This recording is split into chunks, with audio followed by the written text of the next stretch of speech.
ekonomi, kesehatan, dan hampir semua shutdown, turun drastis di segala hal. Nah, di kesempatan kali ini kita akan membincangkan bagaimana sebenarnya kita mensikapi livelihood pada kondisi COVID-19. Teman-teman, kita ingin mendapatkan dua perspektif. Yang pertama adalah perspektifnya dari pemerintah, Pak Wisnu. Namun Pak Wisnu, kita tadi niatnya adalah di awal, tetapi kemudian Pak Wisnu akan menyusul kemudian. Dan yang pertama kalau begitu kita balik. Yang pertama adalah dari Kang Hilman Latif. Beliau akan menyampaikan beberapa poin dan kemudian nanti disambung Pak Wisnu kalau sudah datang. Tetapi bila belum datang, kita akan bisa mulai dengan tanya jawab. Pada kesempatan pertama saya ingin memberi kesempatan kepada Prof. Hilman, Kang Hilman. Kami persilahkan. Baik, terima kasih Ibu atas kesempatannya. Bu Hening Parlan yang jauh-jauh harus datang ke Jogja untuk di studio kami. Syukur alhamdulillah ada satu diskusi yang menarik ya, dan saya berharap juga nanti Pak Wisnu ketika selesai acaranya sudah bisa bergabung dengan kita semua. Pada kesempatan kali ini saya akan menyampaikan perspektif masyarakat sipil tentunya ya. Karena desainnya kita akan bicara dua hal, pertama perspektif pemerintah, yang kedua adalah perspektif masyarakat sipil. Dan dalam banyak hal nanti saya akan sedikit berbagi pikiran yang mudah-mudahan bisa menjadi bahan diskusi buat peserta semua dari seluruh Indonesia yang punya pengalaman dan punya perspektif yang sangat beragam yang insya Allah saya kira sangat penting untuk berbagi pada kesempatan siang hari ini. Tentu kita sadari bahwa situasi saat ini agak berbeda dengan situasi yang lain ya. Topik kita berbicara tentang pangan gitu ya, tentang ketahanan pangan di masa pandemi seperti ini. Nah, krisis yang dihadapi saat ini agak berbeda dengan krisis bencana yang biasanya barangkali Mbak Hening dan teman-teman semua saksikan ya. Kalau dulu kita atau sering menghadapi bencana itu terfokus di 1-2 lokasi tertentu. Kita misalnya terakhir ada bencana di Lombok, di Palu, di Banten ya, atau di Jakarta. Jadi terkonsentrasi. Tapi yang situasi saat ini krisisnya dan terutama lagi ketakutannya itu dirasakan oleh banyak masyarakat Indonesia, tidak hanya terkonsentrasi di 1-2 tempat, tetapi bahkan hampir setiap gang. Nah, kalau di beberapa kota, di beberapa desa itu sudah ada blokade, barikade yang tidak boleh masuk dan lain-lain. Satu reaksi yang menunjukkan bahwa secara psikologis tingkat sekuritas masyarakat itu juga rendah ya, atau merasakan ketakutan yang sangat. Nah, karena itu pula ini menjadi tantangan buat kita. Bagaimana sebetulnya lembaga masyarakat sipil secara umum dan juga lembaga filantropi Islam secara khusus atau lembaga filantropi yang lainnya itu menghadapi situasi seperti sekarang ini. Dalam konteks ketahanan pangan tentu saja ada beberapa hal yang bisa kita lihat. Yang pertama itu adalah kelompok terdampaknya. Siapa sih kelompok terdampak yang paling utama dari pandemi ini? Tentu saja semua sektor kena. Sektor pemerintah kena, sektor swasta juga kena. Sektor swasta konsekuensinya banyak pegawai dirumahkan, banyak pekerja juga stop pekerjaannya, apalagi di tempat-tempat yang mungkin juga pabrik-pabrik ya, di mana buruhnya banyak, itu juga harus di stop gitu ya. Dan juga sektor informal yang salah satu sektor terbesar di Indonesia itu juga harus mati suri. Nah, ini tantangannya. Ada banyak sektor yang vakum saat ini. Nah, kelompok-kelompok yang lain saya kira kita semua sudah paham, ada kelompok lansia ya, ada kelompok juga kelompok rentan ya. Ya, kelompok-kelompok rentan. Ya. Nah, ini harus menjadi satu perhatian yang khusus. Ada kelompok lain yang agak kurang didiskusikan saat ini, dan saya tadi malam mencoba berefleksi, itu anak-anak dan bayi. Nah, kenapa saya sampaikan itu? Karena ketika berbicara tentang eh, 120 kali 200. pangan, maka kita juga harus agak holistik di sini. Untuk orang dewasanya, masyarakat umum, ya, untuk lansianya masa dikasih mie terus gitu kan. Itu juga iya, anak-anak dan bayi. Nah, ini juga harus Yang menjadi anak perhatian dan bayi kita. gimana tuh, Prof? Ya, ini gini, alhamdulillah ya, saat ini beberapa lembaga, termasuk juga lembaga filantropi Islam, itu sudah mulai masuk ke ketahanan pangan. Bagaimana menjaga keberadaan akses terhadap pangan tersebut, akses terhadap produksinya secara normal. Nah, jadi itu kan yang penting, aksesnya ada, tetapi juga harus secara normal. Bukan hanya normal dari segi aspek distribusinya, tapi juga dari harganya. Ya, kalau misalnya harganya mahal ya, itu bukan sesuatu yang baik. Tetapi pangan itu adalah kebutuhan dasar. Apa saja di situ? Nah, kalau kita lihat, dan beberapa studi juga mengatakan bahwa untuk kelompok masyarakat menengah ke bawah, ya, untuk masyarakat dengan penghasilan rendah, masyarakat miskin, 2/3 dana penghasilan mereka itu untuk makanan. Ya, benar. Nah, jadi 2/3 penghasilan mereka dipakai untuk membelanjakan makanan. Nah, kalau misalnya makanan itu harganya tidak normal, itu juga satu hal yang buruk ya buat kondisi semacam ini. Ya. Nah, ini saya kira beberapa yang harus diperhatikan. Oleh karena itu, Ibu dan Bapak sekalian, teman-teman yang ikut dalam diskusi kali ini, saya ingin melihat beberapa hal. Pertama adalah dalam rangka merespons bencana. Katakanlah ini menjadi bencana. Tentu ada respon jangka pendek atau jangka yang sangat pendek.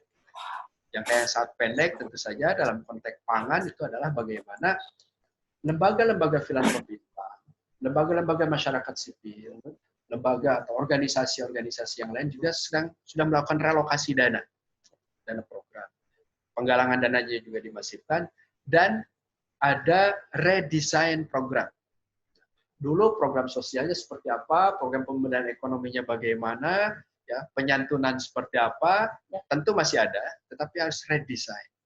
Yang kedua, tanggap darurat yang kedua yang sudah dilakukan oleh banyak pihak itu adalah tentu saja penyiapan APD, ya, pelindung diri, kemudian juga Fasiankesnya, kemudian tindakan-tindakan kuratif, ya, maupun preventif dengan semprotan dan lain-lain, itu sudah masif dilakukan oleh masyarakat. Nah, tanggap yang berikutnya itu adalah ke pangan. Bagaimana subsidi terhadap makanan pokok itu bisa dimunculkan dan dilakukan oleh berbagai pihak, termasuk masyarakat sipil dan tentu saja pemerintah. Yang kedua, kaitannya dengan akses terhadap makan atau makanan ini adalah income generating-nya ada nggak? Aksesnya ada, tapi income-nya decline. Dan income generating-nya mungkin belum banyak. Nah, ini juga harus ada solusi. Gitu, seperti apa? Kemudian itu akan berkorelasi dengan daya beli. Oleh karena itu, bicara makanan bukan hanya berbicara tentang makanannya ada apa enggak, gitu ya, tapi juga aksesnya dan alat yang digunakan untuk mendapatkan makanan itu bisa ada atau tidak. Nah, dalam konteks ini ada beberapa jangka program ya, jangka pendek, menengah, dan panjang. Nah, saat ini saya kira semuanya, termasuk kita-kita, lembaga filantropi, masyarakat sipil, masih di level hilir. Ya. Jadi ada produksi yang dimiliki oleh beberapa kalangan, apakah swasta atau dari masyarakat, petani, dan lain-lain, kita beli. Kita buat paket yang layak, yang sesuai dengan kebutuhan masyarakat, paket dengan harga atau nilai tertentu, dan didistribusikan pada kelompok-kelompok tertentu pula. Nah, ini levelnya main di hilir. Ya, macam seperti masih charity gitu ya. Betul. Ya. Tapi dalam konteks emergensi, ya itulah yang harus bisa kita lakukan. Bagaimana kita menyediakan paket di Indonesia, berapa juta paket sih yang dibutuhkan? Ini kan nggak ada hitungannya, Mbak. Atau masih belum banyak yang menghitung. Kalau kami di Lanjismu misalnya, ya berdasarkan keterbatasan kami, kita coba bisa nggak kita itu 500.000 paket. ada lansia di situ, ada guru-guru honorer ya, mohon Ya, maaf, betul. yang juga mungkin perlu dibantu. Sebagai filantropi Islam, guru-guru ngaji, ya, para dai yang sudah tidak ada ceramah satupun, gitu ya, kecuali online. Nah ini juga harus difasilitasi dan lain-lain. Nah itu untuk income generating-nya. Nah tapi maksud saya adalah level hilir. Nah mungkin ke depan karena kita tidak tahu akan berapa lama, prediksinya bermacam-macam. Ada yang mungkin baru mereda bulan Juli, Agustus, ada juga info terbaru sampai tahun depan. Nah ini jangka panjang ini yang harus kita antisipasi dan mulai masyarakat sipil itu merevitalisasi aspek hulunya. Ada engagement baru yang lebih kuat di aspek hulu. Misalnya, ya, contoh kalau lembaga filantropi Islam, termasuk Muhammadiyah nih, ya, karena saya di Muhammadiyah, tanah wakaf yang kita punya itu berapa? Yang tidak terpakai itu ada berapa juta meter sih? Bisa diakses nggak? Apakah untuk sayuran, ya, untuk tanam-tanaman, kemudian juga misalnya pertanian lele, gitu ya, telur bebek dan jadi yang agak instan. Nah ini program hulu ini juga harus main. Kalau enggak, saya kira kita akan terpontang-panting. Apa sebab? Karena energi memberi masyarakat itu juga ada batasnya. Benar. Anda bayangkan, biasanya orang bisa berkontribusi banyak karena dia berada dalam situasi yang baik. Nah sekarang situasinya juga terdampak semua. Oke, sudah menyumbang. Tapi itu hanya bertahan untuk berapa sih? Kebutuhan APD saja. Ya. Lihat dokter-dokter itu bicara kebutuhan rumah sakit. Waduh, itu nilainya besar sekali. Dan itu juga harus disupport. Ya. Kalau enggak, saya kira korban akan lebih banyak. Nah, bagaimana memaintain energi itu? Lembaga filantropi khususnya, saya di Lazismu, dan juga teman-teman yang lain, insya Allah tugasnya itu adalah bagaimana mempreserve, ya, memaintain energi giving dari masyarakat itu. Yang kedua itu memanage dana yang ada. Kalau kita tidak punya kemampuan memanage dengan baik, saya kira berapapun dananya ada sekarang itu akan habis.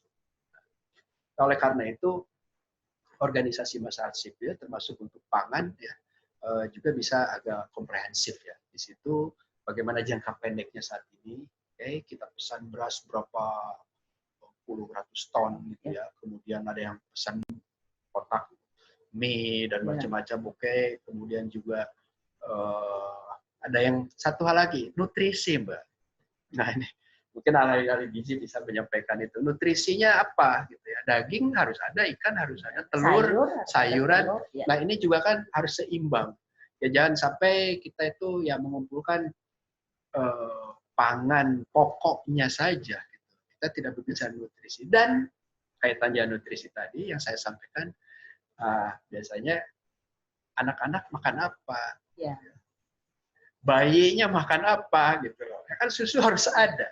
Misalnya ya itu contoh bahwa nutrisi itu penting, makanan bayi, makanan anak-anak dan merupakan makanan juga untuk yang bisa dikonsumsi oleh lansia. Ya. Nggak bisa dikasih rendang semuanya dong, gitu ya. Nggak bisa juga hanya dikasih mie saja, gitu. Tapi juga harus seimbang. Nah ini dalam konteks inilah tugas berat yang kita hadapi ya sebagai lembaga masyarakat, dan lembaga filantropi, lembaga sosial untuk memanage itu. Ya beras ribuan ton, kalau nutrisinya nggak kita support juga. Cuma karbohidrat aja. Karbohidrat aja ya. Padahal kita juga tahu sendiri karbohidrat itu seperti apa. Ya. Nah ada satu hal yang ingin saya sampaikan lagi. Ada undang-undang ya nomor 18 tahun 2012. Ini penting juga untuk kita ketahui bersama tentang pangan. Di situ disebutkan tentang ketahanan pangan juga, yaitu kondisi terpenuhinya pangan bagi negara sampai dengan perorangan yang tercermin dari tersedianya pangan yang cukup, baik jumlah maupun mutunya, aman, beragam, bergizi, merata, dan terjangkau, serta tidak bertentangan dengan agama, keyakinan, dan budaya masyarakat, untuk dapat hidup sehat, aktif, produktif secara berkelanjutan. Ini luar biasa. undang-undang ini ya. Ya. Nah, bagaimana saya kira kita masyarakat sipil juga sudah bisa masuk ke level itu. Ini contoh aja slide sebelumnya, Mas. Ini contoh ya. Ini contoh ya Lajismu dengan skala yang terbatas kecil. Ya kita ada stok berapa puluh ton beras, kita baru ambil 5 ton tadi malam, insya Allah dalam beberapa waktu berikutnya akan terus begitu. Kemudian juga untuk nutrisinya, ya ini saya mau cerita, kita coba main di hulu gitu ya, untuk membantu masyarakat. Ya ini ayam ini sekali panen 2,2 ton lah untuk kelompok-kelompok petani itu per 2 minggu, Mbak. Per minggu. Per minggu. Nah, pesantren-pesantren yang mau beli ayam-ayam kita itu tutup. Tidak ada satu orang pun, gitu ya. Asrama-asrama yang juga akan menyangga petani-petani yang kita bina itu juga tutup. Nah, ini siapa yang mau makan ini? Kita butuh makan. Semuanya makan tidak berhenti, tapi bagaimana mengolahnya. Nah, ini juga maksud saya adalah ketika kita masuk ke hilir pun ada tantangan bagaimana packagingnya, ya. Bagaimana juga processingnya. Ya, ada kemarin teman menawarkan waktu diskusi tadi malam jam 11 malam. Gimana kalau nugget teknologinya juga ya, kemudian atau dibikin setengah matang itu kemudian divakum, freezer masih bisa delivery dan lain-lain. Nah, ada juga yang kami ini kalau Lajismu sudah insya Allah sudah berapa puluh ribu kita pesan untuk kaleng nutrisi ini ya. Tapi maksud saya adalah konteks domestik ya, varietinya itu penting juga dieksplor. Kalau orang Jogja kira-kira tersedia apa, maka paket pun harus bisa sesuai dengan budayanya dan ketersediaan barangnya. Kalau di Jawa Timur apa, kalau di Jawa Barat, di desa, di kabupaten ada, ya apa gitu ya. Ikan asin kan. Nah, jadi maksud saya potensi lokal harus dieksplorasi. Nah, ini juga satu alternatif ketika berbicara tentang pangan ini. Next, Mas, mungkin ke slide terakhir dari saya. Jadi medium term-nya ya penguatan produksi nutrisi. Mau nggak mau, tidak hanya staple food gitu ya. Nah, kalau misalnya short term pakai food stamps atau untuk staple food di kita ya beras dan lain-lain siapkan. Nah, saat ini misalnya yang sangat emergensi orang buat mateng kan, sehari sekali makan lah dan lain-lain. Nah, kita juga pikirkan untuk food stamp-nya modelnya seperti apa masyarakat sipil itu, pembagiannya bagaimana. Kalau di Yogyakarta siapa sektor yang akan bermasuk di situ, mau organizernya bagaimana, organizing-nya. Nah, ini juga penting. Kemudian medium term-nya, nah ini nutrisi, nelayan jarang disebut-sebut kan. Betul. Nah, padahal ada sumber nutrisi di situ. Ya. Bisa nggak kita dorong? Bisa nggak lembaga filantropi membeli itu produk-produk nelayan itu ya, untuk menyeimbangkan paket-paket yang mereka sampaikan itu. Kelompok-kelompok tani, kelompok-kelompok ternak ya juga bisa kita eksplorasi. Nah, yang agak panjangnya karena tadi ada masalah juga dengan generating income-nya. Bagaimana sih kita bisa nggak dalam 6 bulan? Kita bicara 6 bulan 1 tahun. Oke, sampai Desember deh, Mbak. Kita sampai Desember mau ngapain sih? Kita kan nggak tahu juga. Mengombinasi engagement dan vibrant engagement dari kelompok-kelompok binaan kita di desa itu harus match juga dengan yang di kota. Untuk masalah packaging, oke deh, yang di rural atau urban rural harus bisa dilibatkan. Paket-paket yang paket ada yang buat abon, gitu ya, buat telur asin. Ya, sepertinya biasa saja, tapi ya itu salah satu bagaimana income generating-nya tumbuh. Di satu sisi ketersediaan bahan makanan pokoknya juga masuk. Nah, satu riset mengatakan ternyata Bagaimana Pak, desa atau kota yang terdampak? Saya kira ya kita tahu semuanya dua-duanya. Nah, ada satu riset mengatakan, mohon maaf ya, untuk petani miskin, mereka itu memproduksi makanan lebih sedikit daripada yang harus mereka makan. Anda bayangkan, situasi di petani-petani di berbagai tempat itu, mereka memproduksi makanan lebih sedikit dari apa yang bisa dimakan keluarganya. Artinya mereka pun harus membeli ya ke tempat yang lain. Nah ini, saya bukan ahli pertanian, Pak. Tapi barangkali dari teman-teman yang diskusi ini bisa juga memberikan solusi atau tawaran bagaimana sih dalam situasi kali ini untuk mensinergikan ya kelompok-kelompok yang ada. Mungkin itu dulu, Mbak. Terima kasih. Luar biasa sekali Kang Hilman diskusinya hari ini. Bagaimana Kang Hilman menjelaskan dari hulu sampai hilir tentang ketahanan pangan. Manusia agak susah kalau tidak makan soalnya. Jadi seluruh umat ini butuh makan, dan di situasi seperti ini, pandemi memang luar biasa bencananya yang membuat kita harus berpikir jauh lebih kritis, tapi juga harus memikirkan tentang strategi-strategi yang memungkinkan untuk cepat dan dilakukan secara keseluruhan.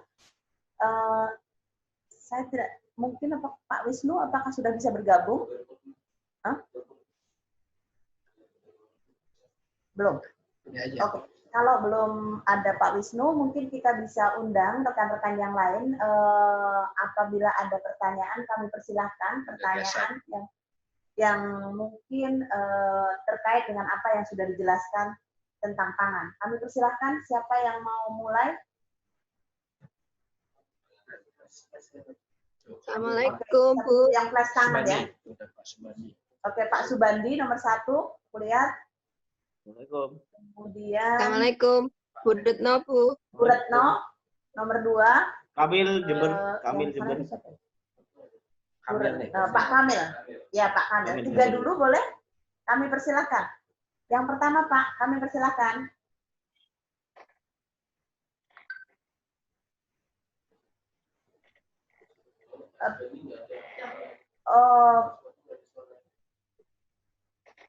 Nggak ada suaranya, mungkin. Oke, bisa Bu Retno dulu. Kami persilahkan, Bu Retno. Ya, terima kasih Bu Ning. Assalamualaikum warahmatullahi. Ya, Assalamualaikum warahmatullahi wabarakatuh. Bisa didengar Bu suara saya? Assalamualaikum. Sebentar Bu ya, suaranya belum keluar. Ya Bu.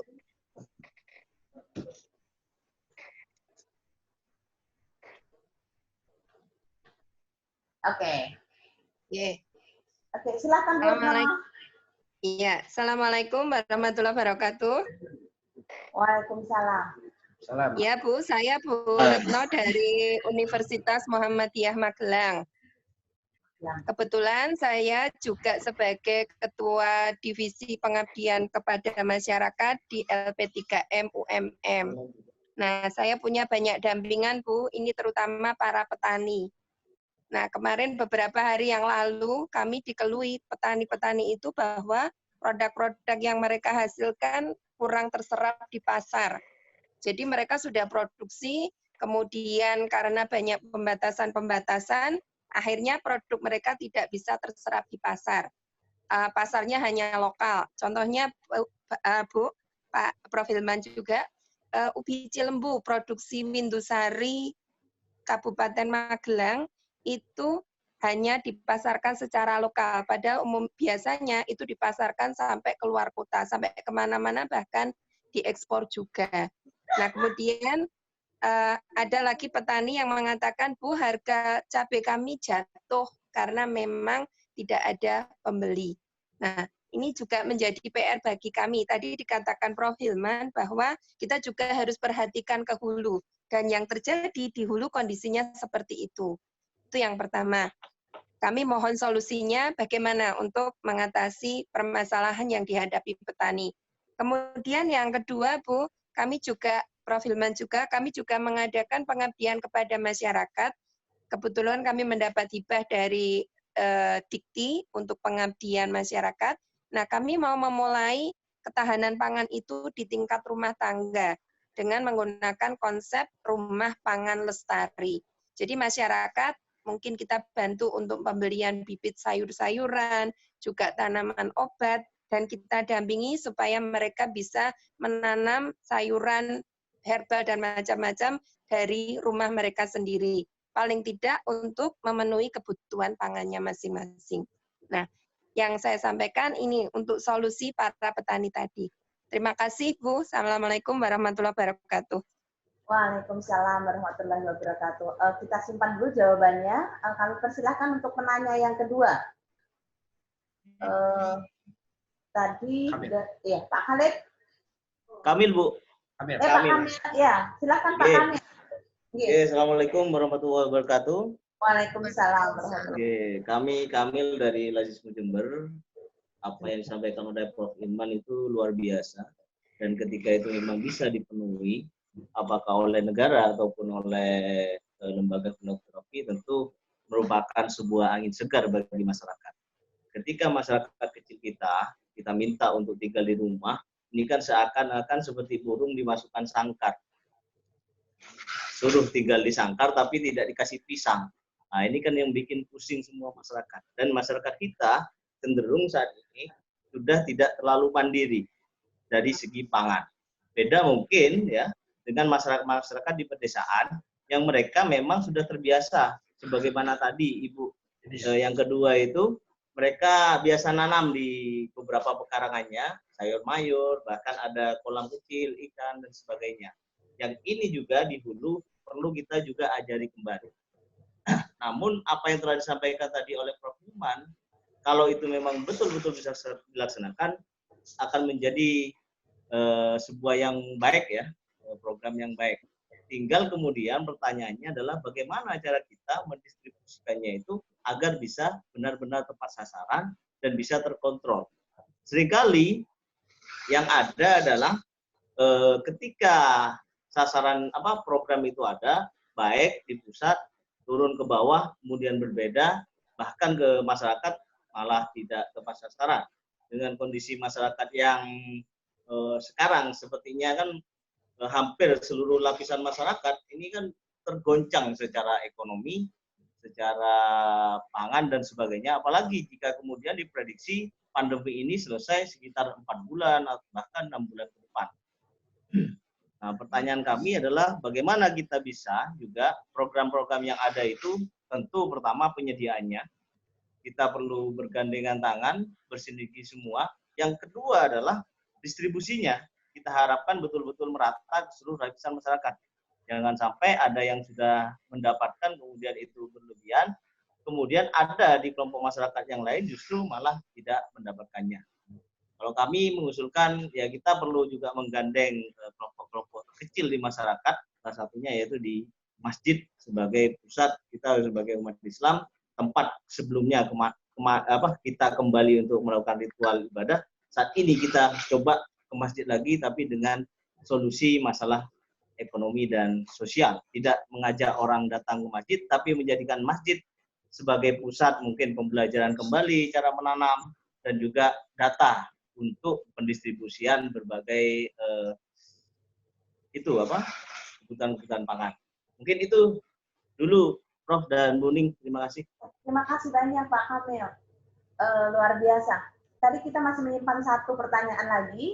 Kami persilahkan. Tadi yang pertama karena tidak dengar, mungkin yang sekarang bisa dengar, Mas. Masih nyambung kah? Oh, kalau tidak ada mungkin bisa dijawab dua dulu. Prof. Irman, ada dua tadi. Yang pertama adalah dari Magelang, lebih pada bagaimana nih kalau ngurusin hulu dan hilir. Untuk saat ini ternyata urusan di hulunya tidak mudah. Sebagai contoh ubi, cabai, segala macam tidak ada daya belinya, sangat rendah. Di sisi lain kemudian yang berikutnya adalah dari Jember. Bagaimana tentang distribusi, tapi juga yang lain hal yang sangat baik menurut saya adalah mengembalikan fungsi masjid sebagai learning center ya di antara kita semua, bukan berkumpul untuk beribadah bersama, tetapi sebagai learning center. Kami persilahkan, Prof. Ya, terima kasih. Saya kira apa yang disampaikan Bu Retno itu yang saya pikirkan dan saya sedikit singgung tadi. Bahwa ketika berbicara tentang hulu pun, ya, maka harus ada satu upaya bagaimana di tengah itu ada semacam bridging ya. Ada semacam program yang bridging agar itu bisa sampai ke hilir. Nah, maksud saya banyak lembaga filantropi seperti misalnya Lajismu, ada Basnas, Zakatul Wafa ya. Oke. Kalau mereka sudah punya program binaan di hulu, ya mereka pesan ke sana ya, termasuk juga Lajismu. Tapi bagi yang tidak ada, ya kita kan akhirnya cari di pasar juga dengan situasi semacam ini. Nah, padahal yang kita maksudkan dengan ketahanan pangan itu kan kita berbicara satu tentang ketersediaan. Ya. Barangnya tersedia, ya. Sudah ada nih produksinya. Ya. Gitu. Tapi yang kedua itu kan adalah akses terhadap pangan tersebut. Nah, memang ini ada agak dilema. Ya, barang ada, aksesnya nggak ada. Sebelumnya untuk APD, uang ada, barang yang nggak ada. Karena harganya melonjak. Nah, harga yang kita khawatirkan harga harga tidak terjangkau, tapi tadi ada kasus ternyata harganya ambruk, Bu ya. Harga cabai. Ya. Saya kata orang di rumah itu, perasaan saya di rumah makan cabai juga gitu terus ya. Nah, tapi disinilah barangkali peran lembaga-lembaga yang berada di tengah ya masyarakat sipil itu bagaimana juga bisa melihat itu sebagai satu potensi. Mungkin lembaga filantropi itu memang hanya bridging-nya ya. Harus ada lembaga-lembaga yang juga bisa didorong menjadi mitra itu. Ya kalau cabai, saya nggak tahu siapa yang bisa menjadi produsen sambal gitu. Kemudian juga ya ayam kita masih makan ayam, tapi faktanya juga petani ayam banyak yang kelimpungan. Gitu ya. Ya betul Bu. Nah karena itu kan mainnya pada packaging kan, pada packaging, pengemasan ya, pada pengemasan. Kalau ubi, saya tidak tahu kemarin ada juga tersebar ya beberapa ibu kreatif untuk membuat kue bolu dan lain-lain ya.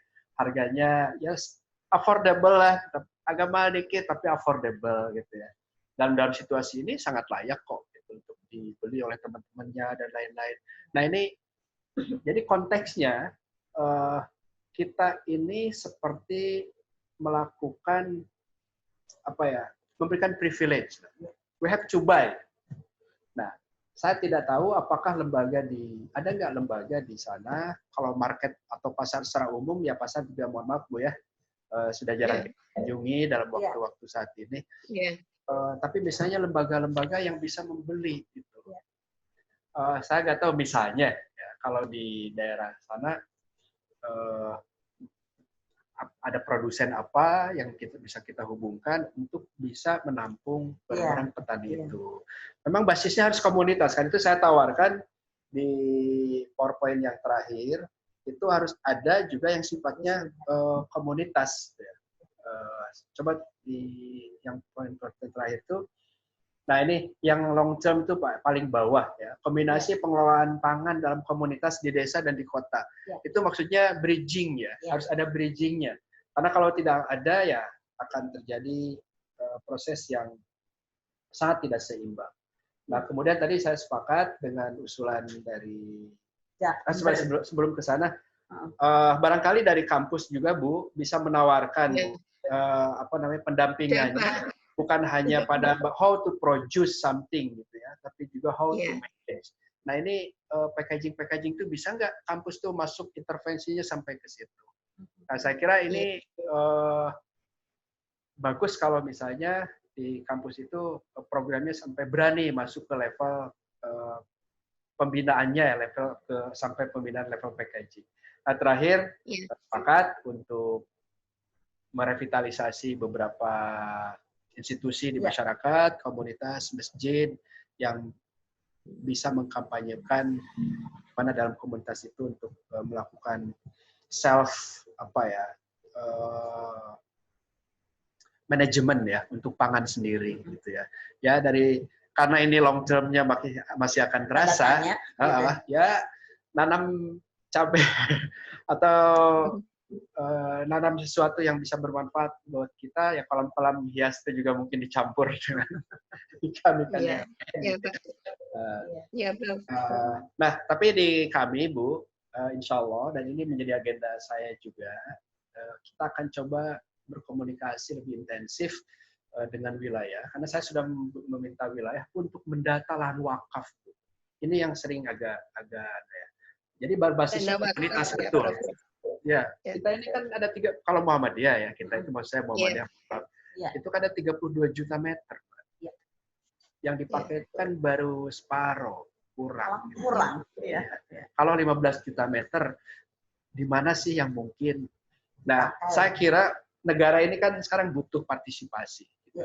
Nah, jadi partisipasinya yang penting, berbasis komunitas. Nah, ini saya kira beberapa yang barangkali bisa kita lakukan bersama. Tapi mungkin juga salah satu kampanye penting itu adalah bahwa pangan bukan hanya beras. Jadi tadi kayak misalnya ubi juga bisa dimakan. Ya, karena itu bisa dibikin makanan sebagai salah satu makanan pengganti makanan pokok.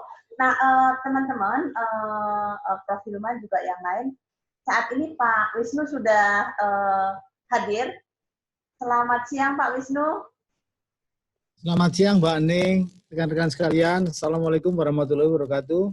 Waalaikumsalam. Saya dengan Mas Hilman, Prof. Hilman dari Lazismu. Kami persilahkan Pak Wisnu karena kita tadi menunggu Bapak dan terima kasih sudah bergabung dengan kami. Sangat menarik tadi Mas Hilman, Prof. Hilman sudah menyampaikan tentang dari hulu ke hilir soal pangan dan bagaimana lebih ke community base-nya ini dikuatkan dengan berbagai hal. Nah, mungkin ini ada pandangan, ada perspektif dari BNPB, termasuk kita sebenarnya tidak tahu memprediksi sampai kapan ini bencana pandemi COVID-19 akan berakhir. Karena ini terkait dengan semua orang makan, Pak. Jadi kalau ada COVID, tidak bisa juga kita berhenti makan. Jadi kita pikirkan semuanya. Monggo Pak Wisnu, kami persilahkan. Baik, terima kasih. Pertama-tama saya mohon maaf karena memang jadwalnya nggak pernah jelas gara-gara diajari sama COVID ini. Jadi sekarang karena para pimpinan mudah sekali mengakses semua pihak setelah ratas, kemudian tiba-tiba ada undangan untuk pertemuan tingkat menteri membahas PSBB. Saya harus mendampingi Pak Kepala tadi, jadi saya harus minta izin. Begitu sudah dapat izin, saya ke sini, saya ada masalah dengan internet. Jadi mohon maaf terlambatnya cukup lama. Baik, saya senang sekali bisa bergabung diundang teman-teman di Muhammadiyah. Saya sebagaimana yang kemarin dikomunikasikan, saya ingin mencoba menyampaikan beberapa pandangan dan juga kebijakan pemerintah terkait dengan penanganan COVID ini. Kebetulan di sini saya ditunjuk dalam gugus tugas sebagai ketua bidang untuk perencanaan di dalam gugus tugas ini. Saya akan masuk ke paparan saya.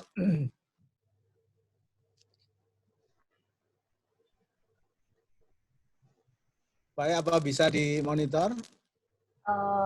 Belum kelihatan Pak Wisnu. Oh iya, sudah Pak. Ya. Oke. Jadi ada beberapa hal saya perlu sampaikan. Sebenarnya kita ya antara musibah sama kita diajari juga ini sama makhluk kecil ini bahwa kita harus yang pertama kalau kita COVID ini sudah di mana-mana, kita ini ibaratnya perang adalah perang semesta. Ini sudah kayak perang perkotaan 1 lawan 1. Tidak bisa menggantungkan kepada yang lain, even kepada pemerintah. Jadi kita harus sepakat dengan itu bahwa pertahanan kita memang kita harus tahu dulu kalau saya boleh mengambil ini seni perang karena kebetulan komandan saya juga Kopassus sudah 3 minggu hampir 4 minggu ini nggak pulang ke rumah, tidurnya di kantor dan kami juga ikut-ikutan. Pertama, kenali dirimu, kenali musuhmu, kenali medan tempurmu, maka kau akan memenangi 1000 pertempuran. Ini betul-betul pertempuran. Jadi di sini yang kita perlukan adalah satu garis komando. Jangan sampai kita kehilangan fokus, kehilangan kesatuan, sehingga kita hanya hilang energi kita terkait dengan banyak hal. Ada apakah itu perdebatan dan sebagainya. Nah, dari hal yang sederhana ini, kita kalau kita lihat uraikan lebih lanjut, mohon maaf saya bukan dokter, tetapi karena di sini lingkungannya cukup banyak dan mencoba melihat permasalahannya. Saya orang Batu, saya orang geologi, tapi akhirnya belajar kesehatan juga. Dari yang kami tangkap di sini adalah bahwa virus corona ini, kalau kita lihat makhluknya, itu kan sebenarnya makhluk yang kulitnya berbahan lemak, artinya bahwa dia itu bisa masuk lewat hidung, lewat tenggorokan, kerongkongan, dia tinggalnya di situ, lewat droplet dan sebagainya. Kita paham semua, saya kira, menyikapi itu. Artinya bahwa ini sebenarnya simple kalau kita, sekali lagi kuncinya adalah masalah disiplin, dan dia mampu bertahan hidup di luar. Ini saya mencoba kembali ke permasalahan dan musuh kita. Sedangkan sekarang yang terjadi karena dengan mudahnya dia menular, katakanlah katanya sekitar 3 kali lebih cepat dari virus influenza biasa, 10 kali lebih berbahaya dari flu. Ini ada yang carrier-nya itu karena orang per orang tanpa gejala. Sehingga kita sekarang udah nggak ngerti nih. Kalau demam berdarah masih jelas itu nyamuknya modelnya seperti apa. Ini sudah nggak jelas nih, orang yang berkeliaran ini apakah dia pembawa atau tidak. Ini jadi masalah kita. Kemudian gejalanya itu mulai tidak bergejala sampai gejala ringan, kemudian sedang sampai berat. Dan ini orang seperti orang terserang flu. Nah, penangkalnya kalau kita lihat di sini, saya mohon maaf sekali lagi, saya akan hanya mencoba untuk kita satukan persepsi. Secara eksternal dia hancur oleh sabun karena lemak dan deterjen, alkohol 70%. Itu kunci untuk menghancurkan dari luar. Kemudian kita dengan masker untuk menahan tadi droplet dan sebagainya. Kemudian juga kita menjaga jarak untuk supaya tidak terkena bersin, batuk. Kemudian juga sirkulasi udara menjadi penting karena sekarang juga diketahui bahwa ini juga bisa yang ukuran sangat kecil bisa terbang walaupun tidak lama, tetapi itu bisa ini. Kemudian juga sama ultraviolet dengan panas ini juga bisa mematikan dari sisi luar. Dan dari sisi dalam kita bisa hancur melalui imunitas antibodi manusia, gizi, olahraga, istirahat cukup. Walaupun kami sering kurang istirahat di sini, tidak stres, saya juga agak stres juga di sini. Karena PSBB ini epicentrumnya Jakarta. Sedangkan Jakarta kan epicentrumnya nasional. Jadi saya di pusatnya epicentrum saat ini. Dan orang pada datang ke sini masih ada. Tetap optimis. Dan ternyata ini secara psikologis, kalau ini juga para pakarnya mengatakan, kalau kita upaya dari sisi medis, itu kita hanya 20%. Dibandingkan dengan tadi, masalah psikologis, imunitas kita itu 80%. Ini kondisi kita seperti ini. Ini mencoba kita menggambarkan situasi medan perang kita. Sedangkan kondisi medan tempur kita, itu kita tahu kita tidak disiplin. Kita tahu kita sadari saja bahwa kita tidak disiplin. Jangan mencoba mendisiplinkan pada situasi yang saat ini. Mau digebuki, mau ditembak, mereka tetap aja tidak disiplin. Karena ini proses waktu yang lama. Edukasi masih rendah, ekonomi kurang baik, fasilitas kesehatan rendah, perbandingannya sangat kecil, 0,4 kira-kira untuk satu bed, 0,4 bed untuk 1.000 orang, 1,2 dokter per 1.000 orang. Jadi sangat kecil kita bisa melayani itu. Dan harus diketahui bersama bahwa bencana itu unik dan kompleks ya. Jadi kita tidak perlu membandingkan dengan negara lain, mau lockdown, mau apapun. Nyatanya semuanya tidak ada yang pas untuk satu negara. Ini kalau di sisi bencana. Kami membedakan sedikit, ini nuansanya agak berbeda dari urusan yang kesehatan dengan bencana. Saat ini kita tangani dengan bencana.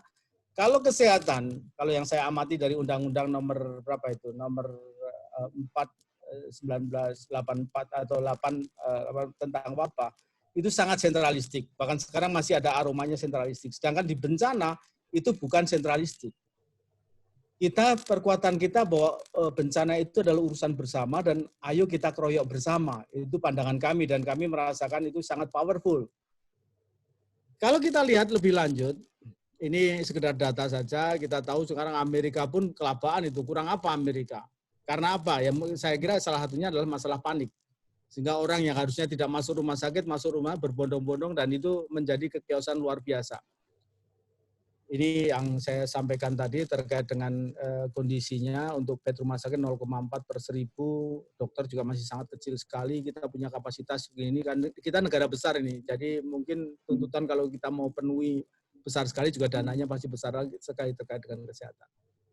Nah kemudian tadi kondisi kita masih seperti ini, jadi masih orang kepatuhannya terkait dengan distancing, karena kalau kita bicara tentang masalah tadi, itu sebenarnya utamanya kan supaya droplet itu tidak masuk ke dalam mulut, ke dalam hidung, ke dalam mata. Dengan syarat jarak kita atur. Itu. Nah kalau kita lihat, ini dua-duanya seharusnya bergerak. Tetapi yang saya lihat saat ini, mesin birokrasi itu sudah mencoba untuk bergerak dengan berbagai peraturan-peraturan macam-macam dikeluarkan dengan sangat cepat, mencoba untuk menggerakkan, tapi sekali lagi masalah birokrasi itu tidak gampang. Birokrasi itu walaupun sudah berubah, itu juga masih pergerakannya masih lambat. Yang belum saya lihat bergerak secara masif dan terencana, itu adalah masyarakat menurut saya, dari persepsi orang bencana ya. Jadi tadi ini ada peralihan antara yang sentralistik melalui kementerian waktu itu semuanya ke kesehatan, bahkan izin membuat tes segala di kesehatan semuanya sentralistik. Sedangkan keinginan kami adalah disebar seluas mungkin beban ini kita bagi rata, kalau perlu orang per orang fightingnya, perangnya. Asal mereka paham musuh kita seperti apa. Kalau nggak paham juga berat. Nah ini yang sedangkan kita secara birokrasi itu punya kekuatan luar biasa yang berbeda dengan negara lain. Kita punya struktur mulai dari pusat, provinsi, kabupaten kota, kecamatan, kelurahan, desa, ditambah dengan kombinasi dari unsur kemasyarakatan. Ada peralihan di RT, RW, dusun, dan keluarga. Ini sebenarnya kekuatan, ini sebenarnya capital sosial kita yang harus kita gerakkan secara tadi, seperti mesin itu engine-nya saling mengkait kemudian menjadi suatu power. Ini mungkin gigi kita masih belum nyambung, ini ada beberapa tempat belum nyambung ini. Sehingga pergerakannya masih menurut saya masih timpang, sehingga tidak efisien energi kita yang kita keluarkan. Kita punya peraturan apa-apa, undang-undang PP, kemarin PP keluar, Kepres, Perpres, Inpres itu menggerakkan di birokrasi, ini harusnya langsung ditangkap juga di kalangan dunia usaha, pakar, media, NGO, tokoh agama, tokoh masyarakat. Dan ini kita karena masih belum selaras, maka di media sosial pun masih orang hanya meributkan satu sama lain, ini yang paling benar dan sebagainya. Sekarang kondisi kita perang hanya satu komando.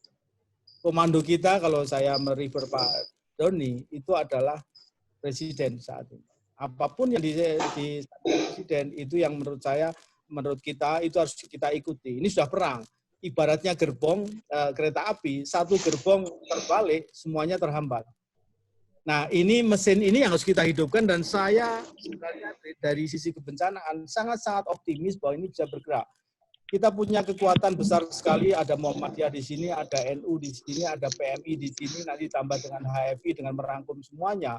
Ini kekuatan yang luar biasa. Sekarang dunia usaha banyak sekali sudah membantu kita juga, dan ini kalau diklopkan tadi gigi-giginya dengan teman-teman di masyarakat, mungkin gerakannya akan luar biasa. Pemerintah mungkin ngomong masih ada yang ramai, tapi kalau tokoh agama mulai berbicara, tokoh masyarakat berbicara, budayawan berbicara, media berbicara, ini media semua ditelepon Pak Doni untuk kita coba membuat iklim yang lebih kondusif, lebih positif hawanya. Jangan sampai imunitas bangsa ini akhirnya terkikis dengan hanya orang ribut saja sehingga kita tidak fokus dari ancaman dan akhirnya menunggu giliran kita yang akan terkena. Karena kita stres dan sebagainya. Tadi permasalahan ini saya ulang sedikit terkait dengan pemerintahan, kita punya gubernur, bahkan kita struktur kita itu diperkuat lagi dengan TNI dan Polri, dengan Babinsa, Babin Kamtipmas, itu bisa langsung masuk ke masyarakat juga, saling memperkuat. Ini yang sebenarnya kekuatan luar biasa dari kita, saya kira. Sampai ke RT RW kalau perlu, dan memang seharusnya di Jakarta RT RW pun sudah ada gugus tugasnya. Ini terkait dengan peraturan gubernur terkait itu. Jadi semuanya klop sampai ke bawah, idenya, kemudian juga informasi juga masuk dari bawah, dan sekarang dengan IT semuanya bisa kita track, bahkan orang per orang dengan HP-nya kami bisa tracking. Ini merah mendekati yang hijau, kami bisa. Nah, ini yang arahan Presiden, intinya adalah social dan physical distancing, hindari bersentuhan, tadi saya hanya mengulang saja, jaga jarak aman, jaga berdekatan, jauhi kerumunan, tetap melakukan aktivitas kerja, belajar, beribadah, tapi dari rumah. Jangan sampai COVID ini menyebabkan semuanya betul-betul berhenti, sehingga kita sebagai bangsa mungkin akan kesulitan ya. Karena banyak hal sebenarnya masih harusnya tetap masih beroperasi. Contohnya adalah distribusi logistik. Karena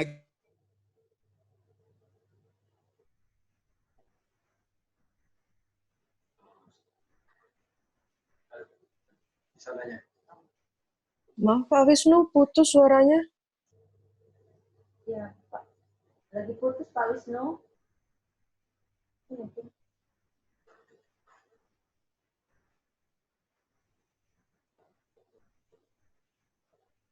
Ya,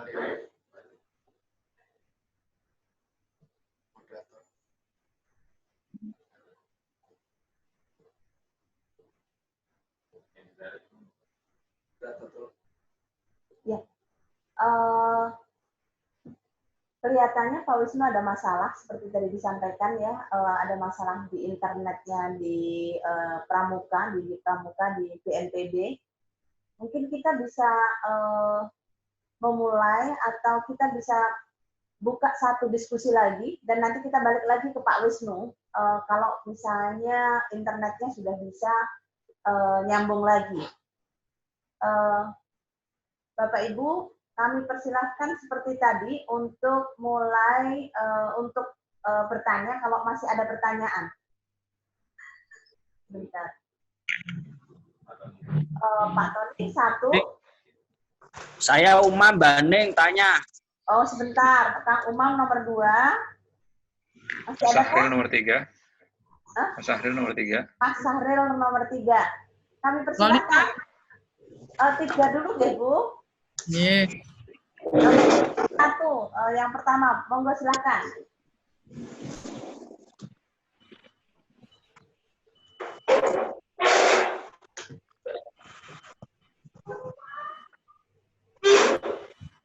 Assalamualaikum.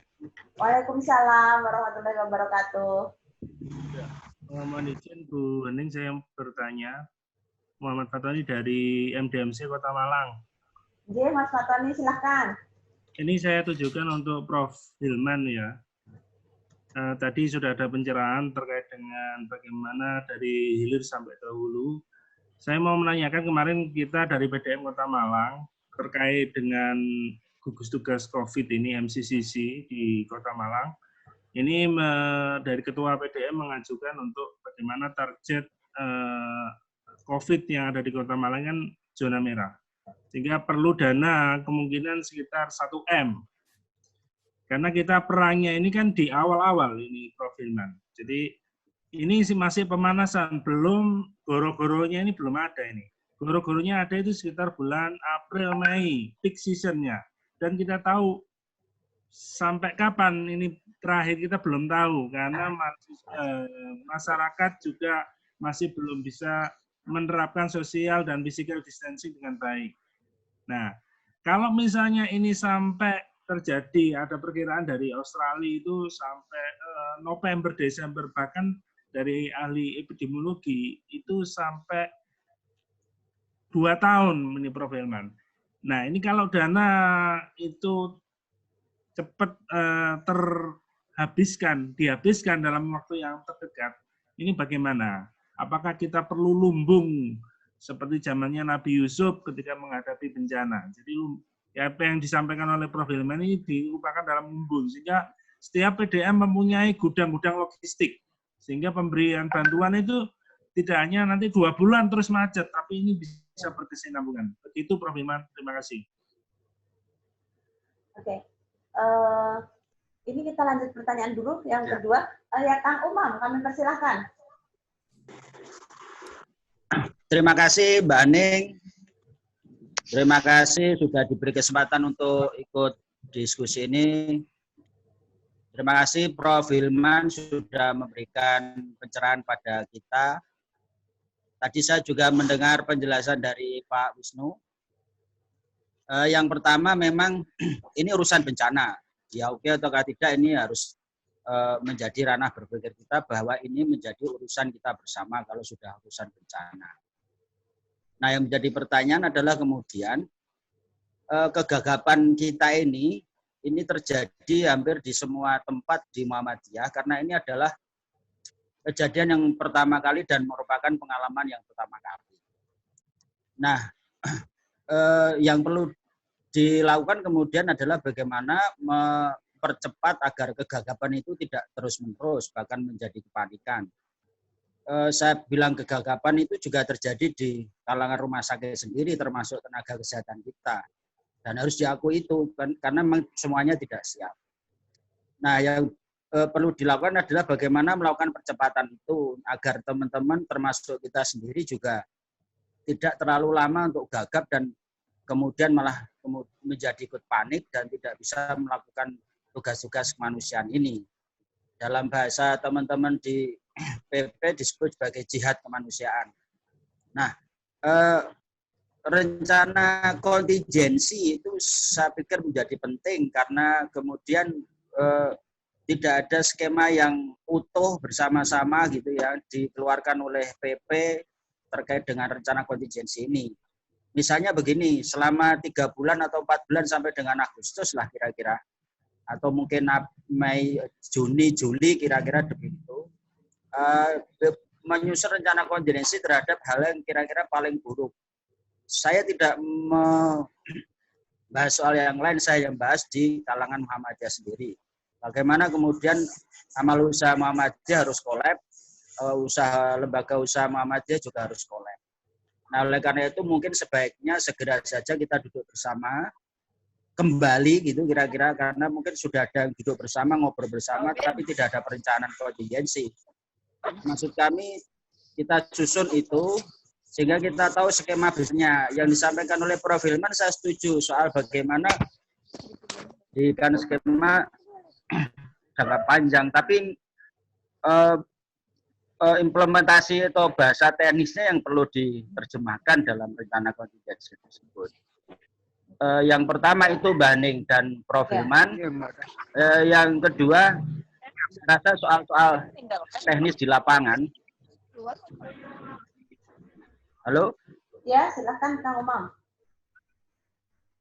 Ya, soal-soal teknis di lapangan, bagaimana mekanisme untuk pengadaan subsidi silang ataukah jaring pengamanan sosial ataukah apa. Insya Allah kalau masyarakat kita terutama yang ada di kawasan pedesaan mungkin tidak terlalu panik karena copying mekanismenya mereka juga cepat. Jadi saya masih percaya bahwa social capital kita masih besar, kegotong royongan kita masih kuat. Yang jadi persoalan kan teman-teman di kawasan kelas menengah ke atas, perkotaan yang daya survivalnya mungkin lain dengan keluarga kita yang ada di kawasan pedesaan.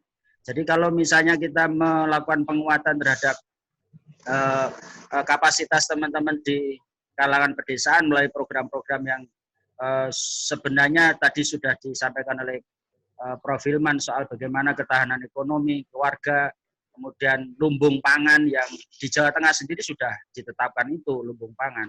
Dan itu sebenarnya stok dari manapun insya Allah siap kalau di tempat kita. Di banyak tempat persediaan juga tidak ada kendala. Yang jadi persoalan kan kemudian adalah urusan pemasarannya saja. Nah, Kang ini Umam, yang jadi Kang Umam. Ya, jadi harus ada skema yang diperuntukkan juga untuk kalangan itu tadi survival di perkotaan itu lebih repot, artinya dengan tingkat pekerjaan kelompok menengah ke atas, pekerjaan dengan keahlian-keahlian khusus itu yang perlu juga mendapatkan perhatian. Maten Rien, Mbak Ning, terima kasih semuanya. Ya, terima kasih banyak Kang Umam. Tadi masih ada satu penanya, monggo kami persilahkan untuk penanya yang ketiga. Tadi ada. Oke, kalau gitu dua dulu, Kang Hilman. Jadi Ibu Mbak, Lolita, aku boleh? Iya, monggo Bu. Ya, Terakhir. terima kasih. Ya, Mas diberi kesempatan ini Bu Ning. Iya, monggo Bu. Iya, terima kasih. Assalamualaikum warahmatullahi wabarakatuh. Saya Lolita dari PWH NTB. Prof. Hilman, ya, Prof. Hilman, terima kasih atas konsep-konsep yang sudah dituang di dalam pemikiran Prof. Hilman. Prof. Hilman, saya punya pikiran, ini COVID kan tidak tahu batasnya. Sehingga saya berpikir harus ada jangka pendek itu sampai di mana? Berapa bulan ke depan? Jangka menengahnya sampai kapan? Jangka panjangnya itu kapan dimulai? Dengan demikian, kita bisa mengatur strategi. Lumbung pangan ini untuk sekian bulan. Lebih dari itu, mulailah pada hulu. Atau dari sekarang, hulunya juga sudah disinggung. Persoalan mendasar adalah pemberdayaan masyarakat ini tidak mudah. Itu persoalan mendasar. Saya berpikir terkait dengan penyediaan pangan di lumbung itu, kita berbasis pada pangan lokal. Ya, kalau di situ lokalnya ubi cilimbu, ya yang diperbanyak di situ. Kira-kira seperti itu. Sehingga itu adalah salah satu strategi untuk menggalakkan hulu untuk bisa generate-nya tadi, income generate-nya. Jadi pemikiran saya harus ada batasan. Kapan lumbung ini harus kira-kira berapa bulan ke depan, sudah mulai juga harus dengan penyediaan pangannya. Kita kalau lumbung habis tidak ada produsennya, matilah kita, tidak akan bisa berkelanjutan. Sehingga ring waktu itu mungkin menjadi konsep pemikiran, kira-kira seperti itu. Yang kedua, saya tadi mendengar dari Bapak Wisnu, saya sependapat persoalan mendasar ini masyarakat kita yang kurang care terhadap kondisi yang berbahaya ini. Disuruh pakai masker, katanya tidak bisa. Nah, saya berpikir bagaimana strategi yang paling gampang atau SOP dari lazismu gitu ya, protokolnya terkait dengan edukasi pada masyarakat di dalam bencana ini. Strateginya gimana? Itu mungkin perlu kita punya konsep yang bisa mudah diimplementasikan di masyarakat. Strategi edukasinya bagaimana? Sehingga dua-duanya bisa berjalan seiring antara masyarakat dengan konsep yang sudah dikonsepkan oleh pemerintah dalam rangka menahan berkembangnya wabah ini. Terima kasih Prof. Hilman. Wassalamualaikum warahmatullahi wabarakatuh. Waalaikumsalam. Terima kasih banyak Ibu Lolita. Kang Hilman mungkin bisa dijawab dulu. Ada beberapa pertanyaan dari 3 penanya, dan mungkin nanti yang terakhir itu justru yang terpenting, semua yang ikut di sini atau peserta mungkin harus lihat websitenya MCC ya. Jadi karena di situ semua informasi yang diinginkan ada di dalamnya. Kang Hilman, kami persilahkan untuk menjawab. Ya, saya merespons, Mbak, beberapa pernyataan dan pertanyaan dari teman-teman. Tadi di Mas Fatoni ya, Pak Fatoni di Malang. Saya kira sudah ada mobilisasi oleh pimpinan daerah bahwa Malang itu juga terdampak bagaimana dan apa yang harus dilakukan. Nah, selaras dengan beberapa pertanyaan berikutnya, nah kita sudah mengeluarkan surat untuk masalah lumbung pangan itu sudah 2 minggu lalu. Ya. Itu sudah ada edaran. Ya. Jadi Lazismu di wilayah itu sudah harus bisa mengidentifikasi. Bahkan untuk kondisi tertentu harus sudah punya gudang. Nah, tetapi konsepnya yang disebut lumbung itu ada yang offline, gitu ya. Tapi juga ada yang virtual atau semacam warehouse. Maksudnya gimana? Tidak semua secara fisik ada di gudang, gitu ya. Tetapi yang dibangun itu adalah kemitraan dengan binaan Muhammadiyah atau binaan kelompok masyarakat yang lain. Jadi kalau kita punya kenalan dengan petani, ya kita harus sudah punya intensif, kerjasama, konkretkan MOU-nya, kemudian juga persiapan untuk membelinya, dan lain-lain. Itu juga lumbung. Jadi lumbung itu konsepnya bukan berarti bahwa semua barang harus ditaruh di gudang. Secara teknik betul, untuk pemberian paket-paket ya, yang first emergency, ya, untuk pembagian paket-paket itu memang harus ada tempatnya, gitu ya, harus ada gudangnya. Anda di satu daerah harus punya target berapa paket, gitu ya. Kalau misalnya seperti saya sampaikan tadi, bahwa kita harus ada 500.000 paket, 500.000 paket. Bisa nggak Ibu Bapak, khususnya yang warga Muhammadiyah ya, kenapa 500.000? Pimpinan daerah di kita ada berapa? Ada yang tahu jumlahnya? Oke, secara detail. Tapi sekitar 500-an. Itu pimpinan daerah. Artinya satu daerah sudah punya konsep 1.000 paket. Itu sudah clear gitu ya, bahwa 500.000 itu make sense. Dan untuk sebuah kabupaten 1.000 itu sebetulnya tidak terlalu banyak gitu. Ya. Tetapi inilah wujud partisipasi kita, dan kita bicara secara rasional. Gitu. Oke, kalau kita deklarasi 1 juta paket ya berarti satu daerah 2.000 paket gitu kan. Atau daerah tertentu hanya 500, yang lainnya 3.000 kan di Jakarta, di Jawa Barat, di Bandung dan lain-lain. Ada beberapa daerah yang memang lebih prioritas. Nah ini maksudnya, saya lumbung itu harus dipahami semacam itu.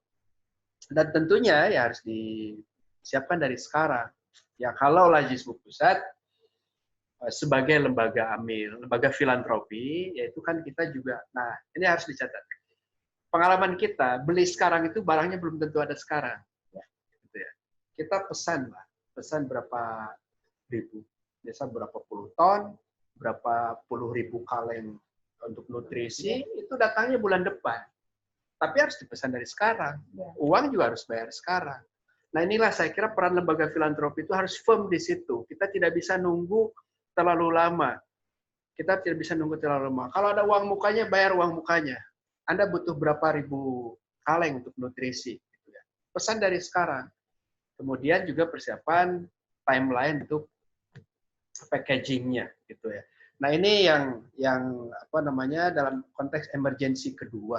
Ini yang perlu kita lakukan. Lumbung tetap jalan, termasuk dalam konteks itu adalah secara virtual konsepnya. Kita sudah pesan, sudah punya barang, meskipun barangnya masih di pabrikan atau di tempat kelompok tani, kita harus sudah bisa pesan dari sekarang. Sehingga konsep pangan itu juga berkelindan dengan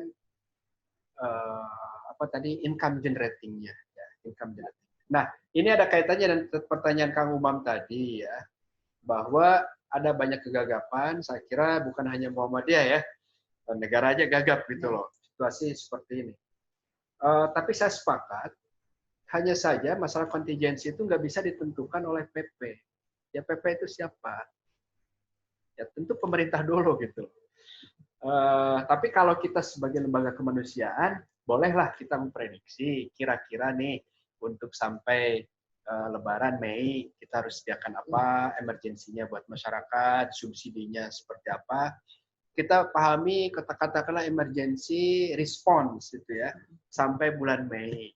Artinya tidak apa-apa kita mainnya di level hilir semua, pengadaan dan lain-lain. Itu juga konteksnya adalah untuk emergensi dan untuk kita bagikan. Tetapi pada saat yang sama desain itu ya MPM di Muhammadiyah dan Aisyah juga sudah harus mulai turun ke lapangan, Bu. Dan betul-betul sudah main perintah.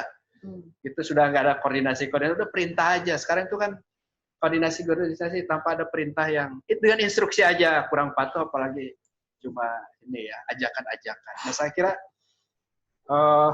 saya tidak bisa menentukan, mungkin BNPB yang lebih pas untuk menentukan itu. Tapi skenario-nya yang harus kita buat adalah bagaimana kita juga terus bergerak dalam respons dampak COVID.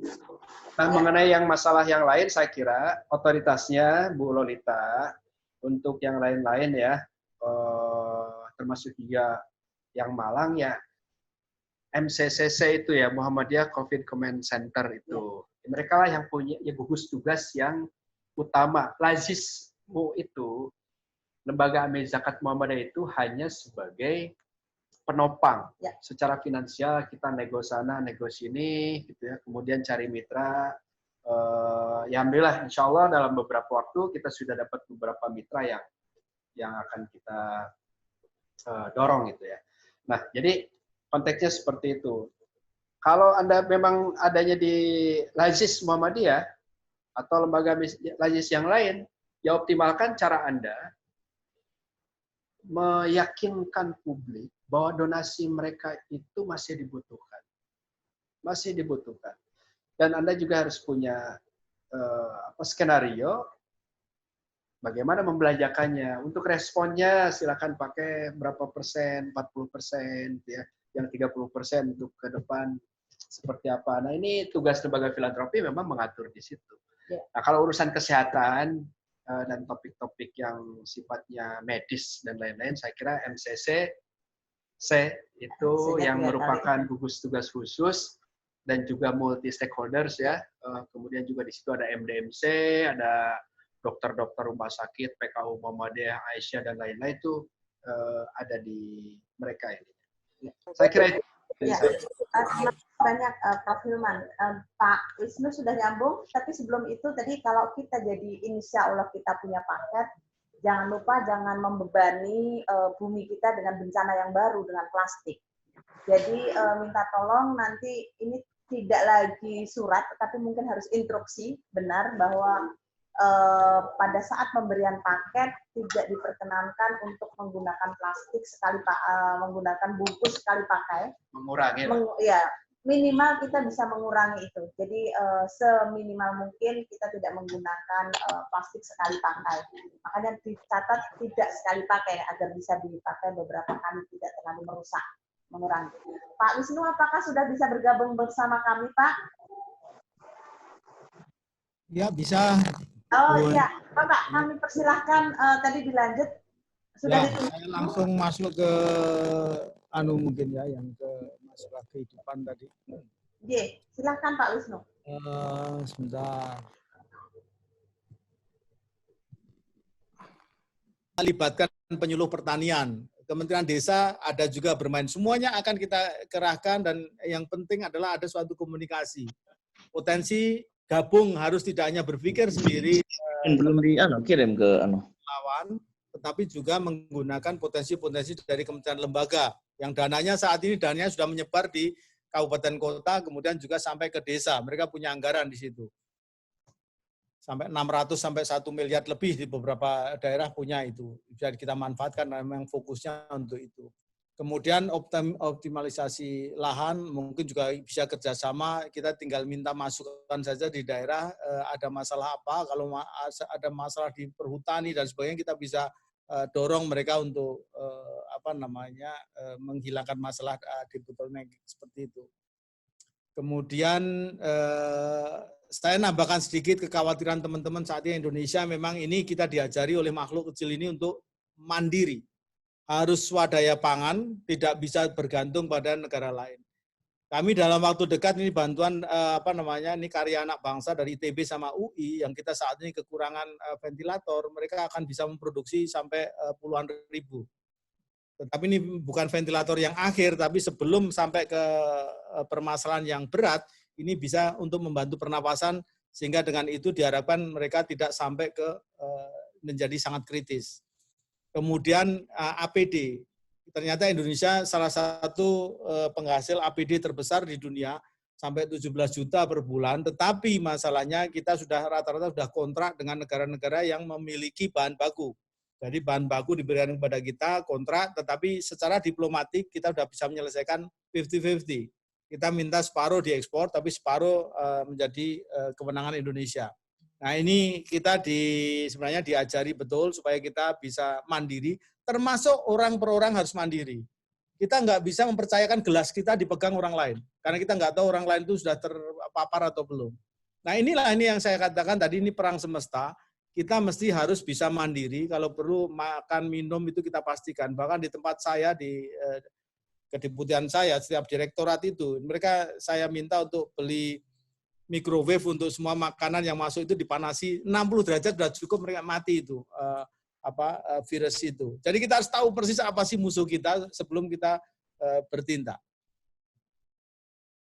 Ini ventilator yang dikembangkan oleh ITB dan kemudian juga UI juga ada, segera akan kita produksi dalam waktu dekat untuk mengantisipasi.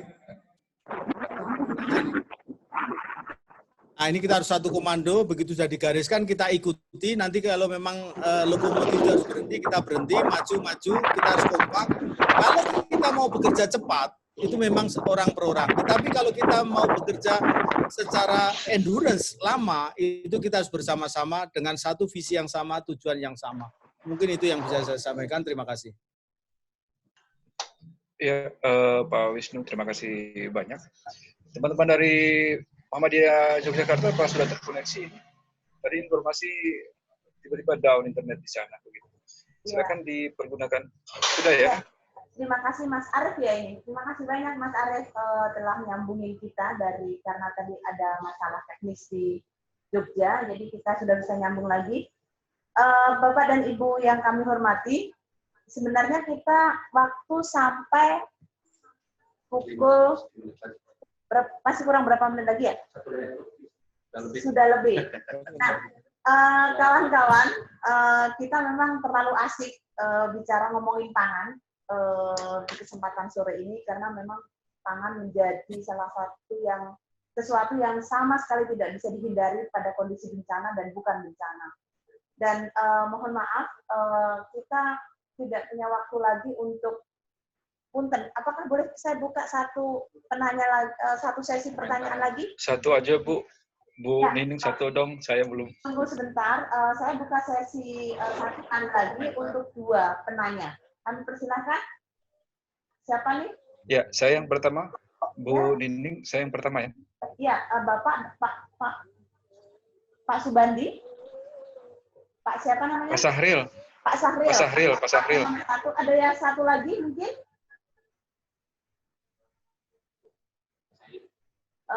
Mas Ayub, Pak? Enggak. Oke, satu aja. Kami persilahkan, Pak. Oke, terima kasih Bu Nining. Saya kebetulan hanya sekedar mewakili teman-teman yang saat ini relay dari IndoVWT, aplikasi IndoVWT, ada sekitar 131 di sana, rekan-rekan yang terkoneksi mendengarkan diskusi kita hari ini ya Pak Wisnu. Ini ada kiriman voice note, mudah-mudahan bisa didengarkan ya. Ini pertanyaannya. Sorry, agak sulit tadi terdengar ya, karena ada background juga. Yang saya tangkap dari pertanyaan tersebut dari Pak Asep di mohon maaf saya lupa tadi Pak Asep di mana. Pak Asep Asdon ya. Beliau adalah pengguna IndoVWT, mau bertanya sejauh mana progres pemerintah untuk penanganan COVID-19. Sepertinya kita arahkan ke konteks pangan saja ya. Seperti itu Bu Nining. Oke, ada pertanyaan lain Pak selain Pak Asep? Oke, kalau tidak Pak Asep tadi menanya ya Bu Nining sebentar. Yang lain tolong dilepas dulu ininya PTT-nya. Waduh. Pak Razak dan rekan-rekan yang lain tolong dilepas dulu ya. Ya, Bu Nining, tadi pertanyaan dari Pak Asep, sudah sejauh mana progres pemerintah terkait COVID-19 berkaitan dengan ketahanan pangan kita?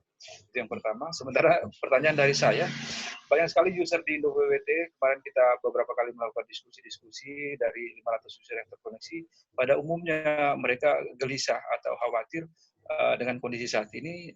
Di sisi lain mereka harus bekerja, dan apakah ada formulasi bantuan-bantuan yang seperti yang disampaikan sebelumnya itu, bagaimana proses penyalurannya ke bawah sampai ke tahap mereka, dan bagaimana koordinasi ini dibangun antara pemerintah pusat dengan daerah, karena di daerah tertentu sudah mulai, sementara daerah lain juga sudah mulai.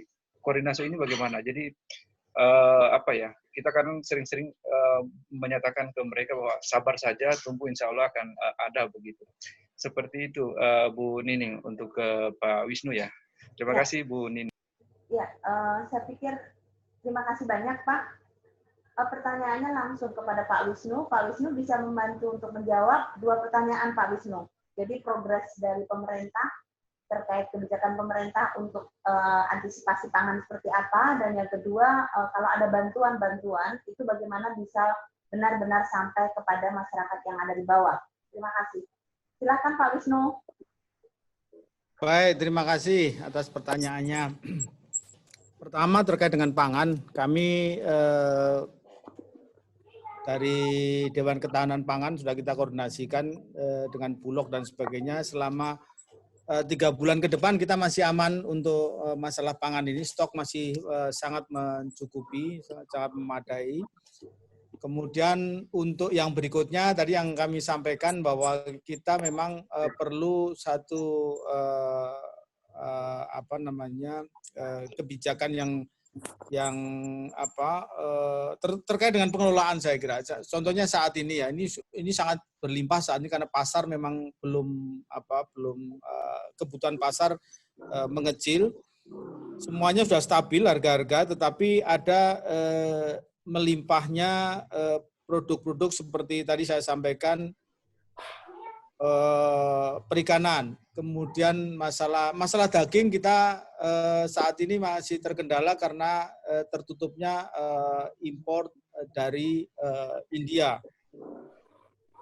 Nah, ini kita aman terkait dengan pangan ini. Tetapi untuk yang berikutnya, yang ke depan ini, karena ini setelah ini April ini kita kelihatannya panen raya, nanti akan banyak stok. Kita harus bisa memanage, tidak hanya sekedar kita konsumsi, tetapi berikutnya terkait dengan ketahanan kita harus menyiapkan, ini yang harus kita waspadai. Karena apa, saat ini banyak orang menghentikan kegiatannya. Jadi kita tahu bahwa ini semuanya kompleks, tidak hanya masalah pertanian saja, juga nanti hubungannya dengan transportasi dan sebagainya. Ini akan kita atur berikutnya seperti itu.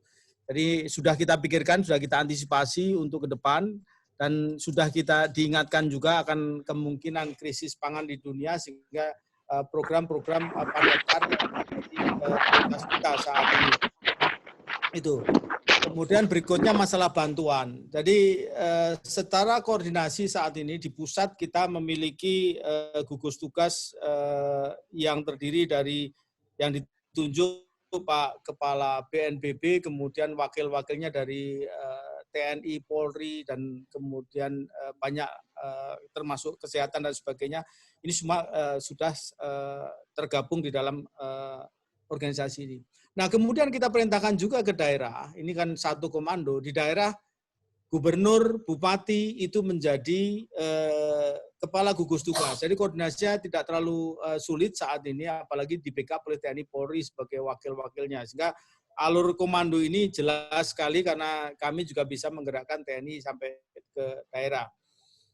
Sehingga untuk masalah bantuan-bantuan seperti kami misalkan bantuan-bantuan yang sangat sifatnya sangat urgent yang daerah akan sulit seperti alat-alat kesehatan sebagainya, itu lebih banyak sekarang dihandle pusat, dan kita menggunakan alutsistanya TNI untuk kita gerakkan di seluruh Indonesia. Kita juga sudah punya planning untuk mapping untuk kebutuhan-kebutuhan tersebut. Nah, untuk bantuan saya kira kalau bantuannya sifatnya untuk bahan makanan dan sebagainya ke masyarakat, di pusat sudah kita rapatkan beberapa kali ini dan mulai pertama mungkin yang akan dikeluarkan oleh Kementerian Sosial terkait dengan logistik yang kita kirimkan. Kemudian berikutnya terkait dengan BLT dan sebagainya, semuanya skema itu sudah kita rumuskan. Kemudian salah satu memang kendala utama saat itu adalah masalah data, dan itu sudah oke. Saya kira ke depan ini, minggu-minggu depan itu sudah mulai lancar, sebelum Ramadan saya kira sudah mulai bisa disalurkan. Dan kemudian dari pemerintah daerah juga ada juga penyaluran-penyaluran itu, tetapi kita hindari supaya tidak terjadi overlap. Dan kami itu berharap bahwa apa yang diberikan tadi, sekali lagi, jangan hanya sekedar menjadi konsumtif, mereka mendapat energi atau konsumsi terkait dengan pangan menjadi energi, kemudian tidak melakukan apa-apa. Kita harapkan dengan tetap memberlakukan protokol kesehatan, mereka harus melakukan sesuatu untuk menghasilkan, baik itu untuk pangan maupun untuk komoditas lainnya. Salah satu contoh adalah untuk membuat masker dan sebagainya yang menjadi kebutuhan kita saat ini. Saya kira itu, Mbak Ning. Ya, terima kasih banyak Pak Wisnu. Terima kasih banyak kawan-kawan semuanya, Prof. Hilman, Pak Wisnu. Waktu sudah lewat beberapa menit. Sebelum saya tutup, pertama saya ingin menyampaikan terima kasih untuk semuanya, tapi saya ingin mendapatkan satu pesan dari Prof. Hilman dan satu pesan dari Pak Wisnu kepada para peserta yang ada di sini. Mungkin yang pertama saya ingin dengar dari Prof. Hilman. Kami persilakan, Kang Hilman.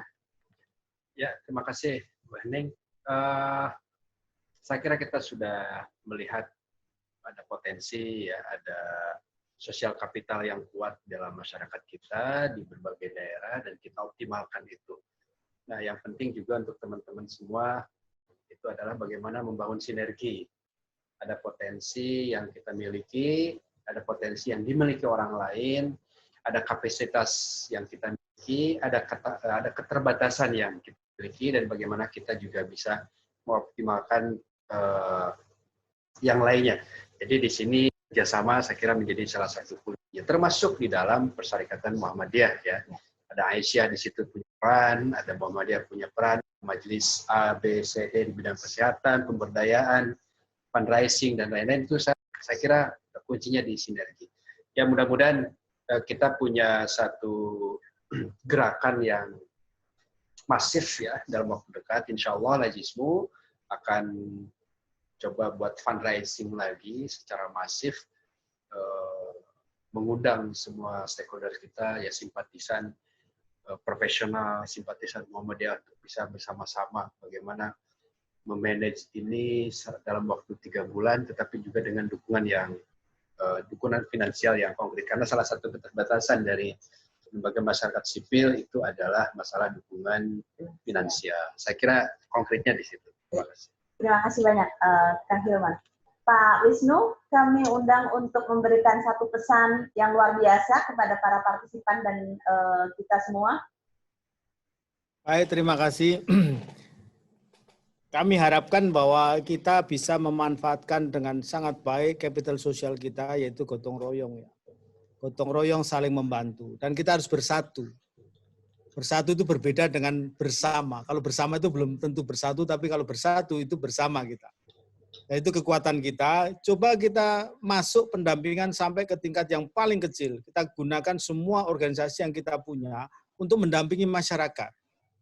Dengan seperti itu, dan mungkin pendampingnya juga orang masyarakat di situ sendiri, sehingga bahasanya sama. Sehingga mereka betul-betul memahami protokol kesehatan yang kita inginkan, sehingga mungkin ini menjadi lebih cepat daripada yang kita skenariokan untuk menyelesaikan COVID ini. Kemudian juga tadi sudah disampaikan juga Prof. Hilman tadi bahwa kita perlu mensinergikan semua pihak, bahwa pemerintah juga punya suatu modal yang saat ini besar sekali terkait dengan anggaran yang ada, tetapi kalau kita tidak bekerja sama dengan para relawan yang sudah bekerja atau bergerak di lapangan, kami khawatir bahwa itu dilaksanakan dengan model birokrasi yang mungkin tidak pas untuk bisa diterima di masyarakat. Nah, tolong kita bersama-sama dengan kemampuan kita masing-masing untuk bersinergi, bersatu untuk melawan COVID ini. Terima kasih. Terima kasih banyak Pak Wisnu, para jamaah, para hadirin semuanya yang bergabung dalam diskusi siang ini. Terima kasih atas kehadirannya. Saya ingin mencatat ada beberapa hal, 3 hal yang saya catat sangat penting. Yang pertama sudah disampaikan sama Pak Wisnu dan kita tahu semuanya bahwa COVID-19 adalah bencana, pandemi yang sangat luar biasa menyebabkan dampak, dan ini dampaknya sampai pada level di paling bawah, yaitu keluarga, di mana kita semua harus memikirkan ketahanan pangan. Dan di sini tadi disampaikan bahwa urusan ketahanan pangan bukan hanya di hulu, tetapi juga hulu sampai hilir.